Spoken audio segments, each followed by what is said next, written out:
Est-ce que vous étiez au courant de la promulgation de l'organisme de la Cour des comptes? Non, non, je n'étais pas au courant. Et vous savez ce que c'est la Cour des comptes? Bon, comme tout Congolais, je sais qu'il existe bel et bien la Cour des comptes, mais je n'étais pas informé. Avec quel pouvoir? Avec le pouvoir de contrôle. De quoi? Le contrôle administratif, si je ne me trompe pas. Je sais que la Cour des comptes peut auditionner, si je ne me trompe pas, même l'Assemblée générale, parce que... Non, le contrôle de la Cour des comptes concerne quoi? Le contrôle de la... Les finances et les biens de l'État. Ok. Concrètement, c'est ça quoi? S'il faut parler en termes d'entreprise publique, d'entreprise du portefeuille, d'établissement public, de services publics, la Cour, quel rapport il y a entre la Cour et ces entités-là? Bon, à cette époque ou à ces années-là, je ne maîtrisais pas vraiment les liens entre la Cour des comptes et les entreprises publiques. Je parle des missions de la Cour des comptes. Est-ce que la Cour des comptes, quand vous êtes arrivé aux affaires en 2022, elle existait déjà, non? Oui, la Cour des comptes existait déjà. Vous existiez aussi. Oui, oui. Et vous saviez que la Cour des comptes est un organe de contrôle de l'État. Oui, je sais, mais dans nos statuts, ça n'apparaît pas. Non, je parle de vous d'abord en tant qu'individu, pas les statuts. En tant qu'individu, je sais que la Cour des comptes, c'est un organe de contrôle de l'État.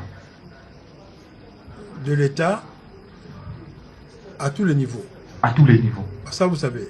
Là, quand même, je sais. Tous les niveaux, ça veut dire quoi? À tous les niveaux, je savais qu'il peut auditionner des institutions. Non, les niveaux de l'État. Les niveaux de l'État. Oui. Je savais qu'il a... peut contrôler le pouvoir central. Peut contrôler le pouvoir central. Quoi encore? Le pouvoir provincial. Et les provinces. Et les entreprises du portefeuille. Les DTD aussi. Et les entreprises du portefeuille, établissements publics, services publics. Tout ça. Donc vous, à quel moment vous avez su ça dans votre vie? À quel moment? Je crois quand j'étais nommé. Oui. Est-ce que vous vous êtes soucié en tant que directeur général de savoir un peu ce que vous devez en termes de redevabilité à la Cour des comptes? Parce que vous saviez que ça existe. Oui, je savais que ça existe parce que personnellement, je suis partisan de la bonne gouvernance. Je savais que la Cour des comptes a le pouvoir de contrôler la société qui est à ma gestion, la Sokimo. Et je savais la Cour des comptes a ce pouvoir de contrôle. Mais je ne savais pas que la Cour des comptes pourrait auditer jusqu'aux états financiers la non-transmission des états financiers. Là, je ne savais pas. Alors, cette obligation-là, oui. Mais en votre qualité de mandataire public, premier responsable d'une entreprise du portefeuille, est-ce que vous pouvez valablement ignorer cette obligation-là de transmettre les états financiers à la Cour des comptes? Je ne dirais pas que je pouvais ignorer, mais je peux quand même souligner quelques éléments. Moi étant que le directeur général, je m'appuie sur mes services, sur les directions, notamment concernant les états financiers. Je m'appuie sur la direction financière. Et je crois même après ma première audition devant les magistrats, j'avais organisé une réunion, c'était pour faire une idée s'ils étaient informés. Donc tout le monde s'étonnait que c'était la première fois qu'ils aient cette information. Et quand nous élaborons les états financiers après son adoption, parmi les organes ou les structures qui devraient recevoir la transmission de ces états financiers, ça devrait figurer aussi la Cour des comptes. Donc ils étaient ignorants. Et d'où, moi aussi j'étais ignorant sur cette obligation. Est-ce que au moment des faits, votre entité, votre entreprise était dotée d'une direction juridique? Oui, nous avons une division juridique. Et même quand j'avais organisé cette réunion, il y avait des débats juridiques dont je ne suis pas juriste, je ne saurais pas y entrer dedans.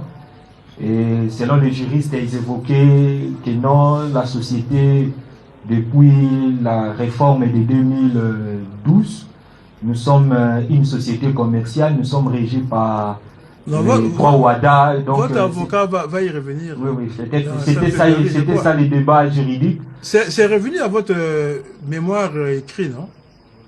L'avocat va aborder ça, cette question-là. C'est trop technique pour vous. Oui, oui, c'était très technique pour moi. Je ne maîtrisais pas ces débats juridiques. Mais nous avons une division juridique. Qui existe. Qui existe, bel et bien. Finalement, puis c'est la Cour, en fait, quand la loi vous oblige à transmettre ce que la Cour a besoin de ces états financiers. Ça sert à quoi, les états financiers? Les états financiers, c'est une image financière, c'est une santé financière d'une entreprise. Donc, quand la Cour, selon la loi, sollicite ces états financiers, c'est pour qu'elle ait la santé financière de l'entreprise, de l'État qui est à ma gestion. Non, la Cour ne sollicite pas. Ah. Les législateurs vous obligent à transmettre. La Cour ne vient pas solliciter les états financiers. Donc vous êtes redevable. C'est ça la redevabilité. À transmettre pour que les organes de contrôle sachent ce que vous faites comme travail, la qualité de ce travail, l'état, la santé de votre entreprise. C'est pour cette raison que vous devez établir les états financiers. Mais la transmission à la Cour des comptes, c'est pour des besoins de contrôle. C'est ça, non? Là, je ne maîtrise pas aussi le fonctionnement. Non, mais les liens, c'est un peu que ça. Vous êtes à la tête d'une entreprise, vous gérez l'argent de l'État, vous gérez les biens de l'État. La Cour des comptes est de ce côté, avec les autres instituts de contrôle, mais la Cour des comptes est au-dessus. C'est l'institution supérieure de contrôle. A besoin de ça. Ils ont besoin de ça pour faire quoi? Pour garder pour vous? Non, non. C'est pour contrôler. C'est-à-dire, la Cour doit savoir ce que vous faites, et si vous faites ça bien ou mal. Donc, c'est juste ça. Mais où est-ce que nous en sommes aujourd'hui avec vos états financiers? Finalement, ça a été déposé à la Cour. Oui, oui. Dès que nous étions informés de cette disposition légale, aussitôt informés, nous les avons